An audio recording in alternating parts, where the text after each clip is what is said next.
Hey guys, this is Sean Hyman with your August 26th NXT recap and review. I know it's a day late, but I had some issues with my WWE network and I wasn't able to watch it till about 1 in the morning. And you know what? I was a little tired, didn't feel like recording it until today. So, yeah, August 27th actually. So, the show was filled with a lot of backstage fallout and reviews of the Saturday show. So, if you didn't see it, this will kind of spoil everything for you, but that's all right.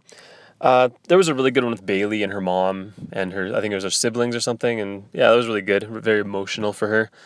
And a good Kevin Owens one as well. Other than that, it was meh. So, first match we get is a 8-man tag with Cass Namor and the Hype Bros versus Dawson and Wilder and Gable and Jason Jordan. It was a decent match, a little chaotic. Enzo and Cass got huge reactions, of course. I mean, they're in New York, so fair enough. Got a lot of big, we want Enzo, we want Cass chants. Other than that, there was a big brawl between all 8 guys in the Faces Clear House. Wilder tries for a top rope move. They kind of catch him in the corner. He gets Broski booted. Enzo hits a dive on all the other 3 guys out of the ring. He got some good air, actually, when Cass threw him. He was probably, 10 feet up in the air. It was kind of neat. The heels got some offense on Enzo. He eventually gets the hot tag on Cass. And the end sequence, Rough Rider. Dawson and Wilder hit the Shatter Machine. Mojo hits his whatever move is called. Cass hits Gable with a side slam and sends Enzo up top and pins Gable. It was a fun match. It was a good way to start off the crowd. I'm not sure why Gable had to be the guy to take the pinfall because, you could have done it to Dawson or Wilder or even Jason Jordan.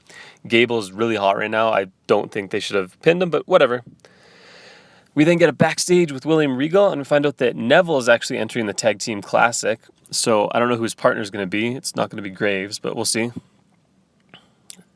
After that, we get a Finn highlight, just an after interview, and then we get an Emma vignette, and eventually we get the Becky vignette, Charlotte and Dana as well, and they're all just whatever kind of recaps of their career before that fatal 4-way at the end. We then see Charlotte and Becky backstage, and they're just kind of talking, and honestly it was so much better than their Raw segment. It seemed less scripted, just more them. They need to stick to this kind of thing on the main roster, so hopefully some kind of writer or Vince or someone sees this and realizes oh, they're better when they can just do their own thing.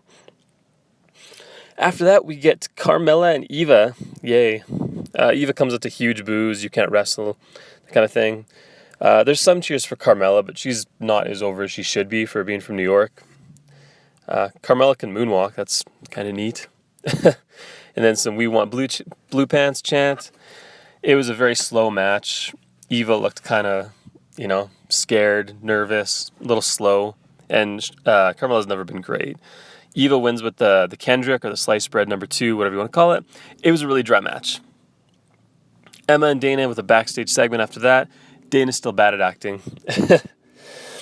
We then get Regal backstage with Baron Corbin, and apparently him and Rhino are going to be in the Rhodes Classic Tag Team Tournament now, which is great. They're going to be against the Ascension in the first round.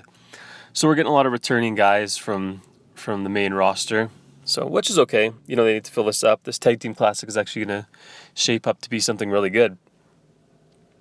This is probably really good for Corbin too. If him and Rhino can stay together for a bit, he can learn a bit from Rhino. He doesn't have to be the center of attention, so he can just get the tags once in a while, do his moves, try some new things out. I think it's going to be good for him long term, absolutely. We then get Bull Dempsey against Elias Sampson. Elias Sampson comes out with a guitar as with his drifter gimmick, which is really nice. It actually makes him look like a star. I'm glad they're giving these guys characters now, like him and Dillinger and stuff, and actually giving them a chance. So I hope to see more from him. And we get, Bull Dempsey. He did lose some weight. It looks like he lost the love handles, changes the tire a little bit. We get a bull fit chant instead of a bullshit chant. The match was a little slow. There's some rest holds, that kind of thing. The crowd eventually does warm up to him when he hulks up. Now he does a diving ass splash instead of a diving headbutt. I'm not a huge fan of his finisher, but it's something new, I guess. So we'll give it some time. We then get the Fatal 4-Way with the women. This was not as good as I thought, but that's okay. When Charlotte and Becky are facing each other, the crowd is really hot for them. Eventually, Dana and Emma get in. The crowd's not as happy, especially with Dana.